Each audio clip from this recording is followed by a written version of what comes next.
En el centro de la pampa vive un pimiento.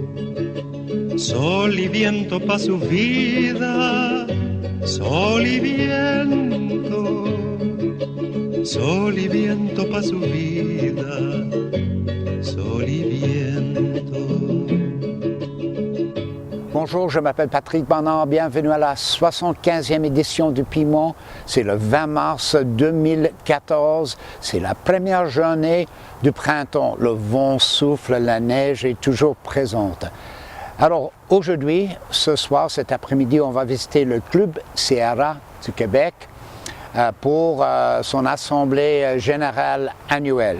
Hello, I'm Patrick Barnett. Welcome to the Pimento Report. This will be a bilingual report. We're going to go to the annual general meeting of the Sierra Club of Quebec. Alors, on va descendre au centre-ville tout de suite pour voir ces gens, pour entendre, pour écouter et pour communiquer. On est sur la rue Roy. On approche le 111 rue Roy, qui est finalement le restaurant Centropole roulant. Et peut-être on va rencontrer M. Floris Insink à l'intérieur. Floris, c'est le président de Sierra Club Québec. Alors, on est dans le centre-vol roulant et c'est fantastique, c'est toute une équipe ici. Alors voilà, et on monte au deuxième étage. Alors, c'est ça. Il faut chercher le Sierra Club, le Club Sierra. Québec, c'est toute une recherche. Alors on va trouver peut-être des gens ici. Qu'est-ce que ça donne? Ah, Monsieur Floris. Monsieur Floris, vous êtes ici. Donc c'est l'AGA, donc on peut parler de tous les projets qui ont eu lieu l'année passée et des projets qui s'en viennent l'année prochaine. Donc on parle des projets pour la protection d'eau municipale, notre campagne Action H2O. La protection des espaces verts, donc on a un comité intendance de terre qui a fait plusieurs projets cette année, donc on va parler de ça. Les BioBlitz, des activités qu'on fait pour aller découvrir la biodiversité urbaine avec tout le monde, avec le grand public. Et l'énergie, les oléoducs de Enbridge et TransCanada, ça va être un sujet, c'est un sujet auquel on a travaillé. Donc, ce sont un peu les quatre campagnes, les quatre projets auxquels on travaille. Je demandais aléatoirement des gens. L'invité spécial à l'Assemblée générale annuelle de Sierra Club Québec était M. Mathieu Madison, qui parlait du développement durable. Je voudrais savoir votre point de vue.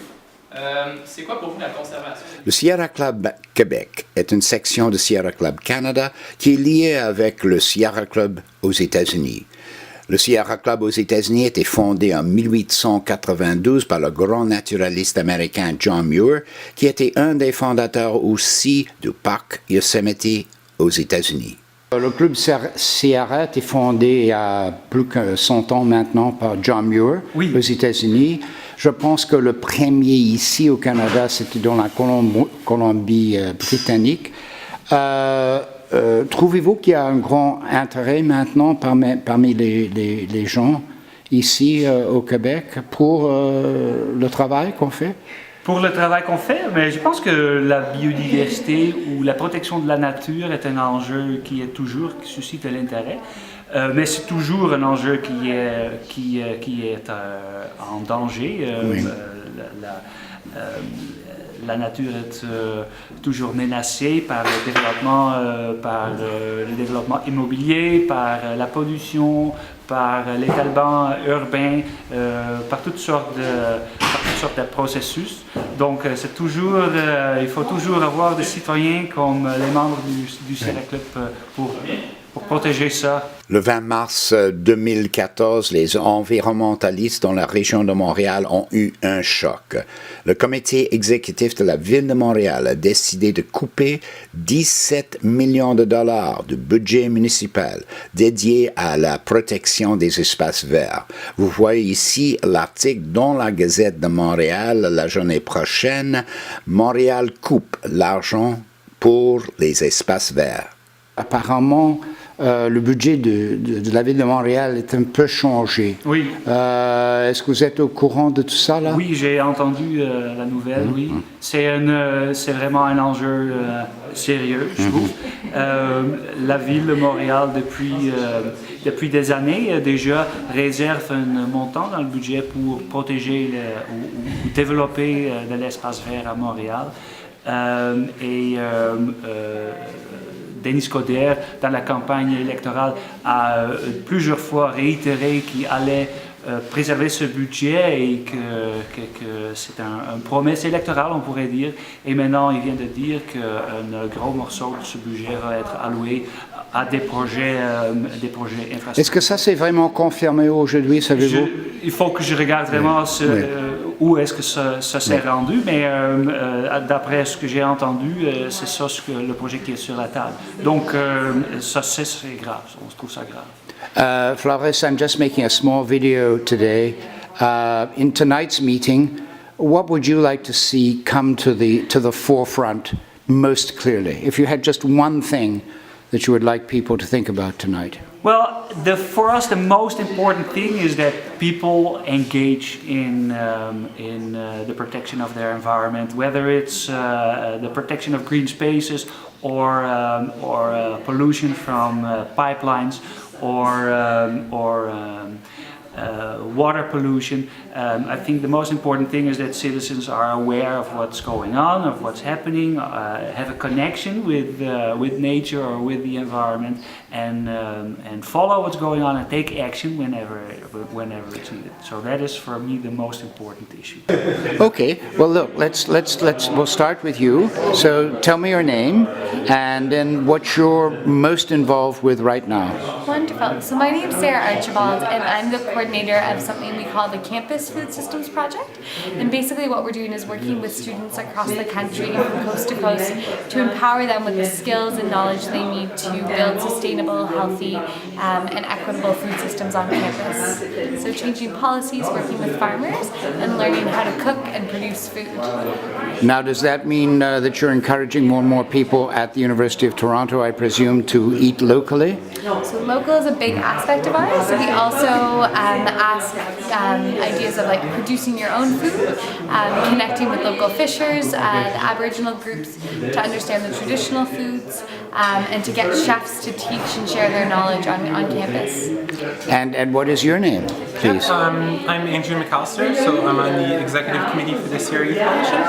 And we're essentially responsible for the ongoing operations and kind of strategic plan for the organization. So there's about 5 or 6 of us that are on the XCOM. And, is that in Toronto? Yeah. Well, we're all over. We have some in Montreal and also in Toronto. You've got a famous quote there from Alanis Obumsawin, who's a filmmaker here in Montreal. When the last tree is cut, when the last fish is caught, when the last river is polluted, when the air we breathe is sickening, you will realize too late that wealth is not in bank accounts and that you can't eat money. Yeah, I think it's a great quote. I just happened to wear it today, but yeah, it's good. Definitely in line with the mission of SYC and the Sierra Club. So yeah, it means a lot. It's a really great quote. It's a custom shirt, so you can't buy it anywhere else. Now, do you have a lot of young people who are working with you in the Ontario area? I mean, I'm mostly working with the rest of the XCOM in Montreal and a few folks from other spots in Canada, but the people I'm working with, I guess in Toronto, are students at other campuses that I'm connected with. Yeah. Marielle Savard, vous étiez présidente de Sierra Club Québec pendant combien de temps? Pendant 5 ans, je pense. Oui, c'est pas mal de temps. Et pensez-vous qu'il y a une espèce de développement dans le sens de d'une prise de conscience ici maintenant, ou est-ce que c'est toujours ce travail long qu'on connaît très très bien? Bien, on a vu à la participation au Jour de la Terre ces dernières années, je pense qu'il y a beaucoup de gens qui sont conscientisés. Le défi, je pense, c'est que les gens prennent le temps de poser des gestes écologiques. Je pense que souvent, il y a beaucoup de gens, moi, dans mon entourage, là, pas nécessairement dans le Sierra Club, qui font un geste. Soit le recyclage, soit le compostage, soit utiliser comme une auto. Mais on dirait qu'on n'est pas rendu à un moment où les gens font plusieurs gestes, comme un style de vie écologique là, complet. Là. I asked a former president of Sierra Club Quebec about the day-to-day work of environmental groups. You know, in the last year we had 200,000 people out for Earth Day, but if you go into groups and you look at the day-to-day work, the picture is quite different. Is it the same where you are in Ontario? So something that we're really trying to do through our project is to integrate sustainability in all policies. So whether it's how you run an event to how you write a contract for a food service provider, it's ingrained. It's something that everyone is ready to come to the table and know the skills. Are you getting people interested in that? Absolutely, absolutely. We're getting some of the biggest people interested in it. Universities are really paying attention and realizing that if they want to thrive in the future, they need to listen to students, they need to know how to communicate with them, and they actually need to be open and willing to make that change. So it's, the day-to-day work, we also try to make it really fun. We try to have events in different places, doing different activities, so people feel a part of a community, and I think that's one of the most important things about sustainability ecology right now is a sense of community. Mathieu Madison, est-ce que vous étiez impressionné par les gens que vous avez rencontrés ici? C'est intéressant de voir la mobilisation des gens. Je ne suis pas habitué beaucoup à la vision plus montréalaise des gens qu'il y a ici. J'ai apprécié beaucoup les gens qui étaient là ce soir, surtout la diversité de où les gens viennent, d'où ils viennent, qu'est-ce qu'ils apportent comme message, qu'est-ce qu'ils apportent comme bagage. C'est intéressant de voir l'assemblage de tout ça ensemble dans une vision qu'on partage tous sur la protection de l'environnement. Yeah, I am really excited about the organization being so grounded and rooted in place. You know, we have the Sierra Club Quebec, we have the Sierra Club Atlantic, Sierra Club Prairies, but I'm really excited to share those stories across our different campaigns to be one organization. Je vais vous poser la même question que j'ai posée à plusieurs gens ce soir. Quelle est la mission pour le mouvement dans les mois, les années à venir, là, ici à Montréal, dans la région de Montréal surtout? Je pense que la ceinture verte, le mouvement ceinture verte, c'est un mouvement important. Je pense que l'enjeu de la conservation, de la protection des milieux naturels, pas seulement pour la biodiversité, mais aussi pour tous les services que ça apporte à la société. Il faut s'assurer de la pérennité de tout ça pour les générations actuelles et surtout pour les générations futures. Il faut que nos enfants et petits-enfants puissent bénéficier des mêmes services offerts par la nature qu'on a aujourd'hui. Lots to come this year, and I'm really, really pleased to be here in Quebec. I went to McGill, and it's so wonderful to see all the things that are happening, and I hope that there's lots of gatherings this year. So I'll be around after to talk. En el centro de la pampa vive un pimiento, sol y viento pa' su vida, sol y viento, sol y viento pa' su vida, sol y viento.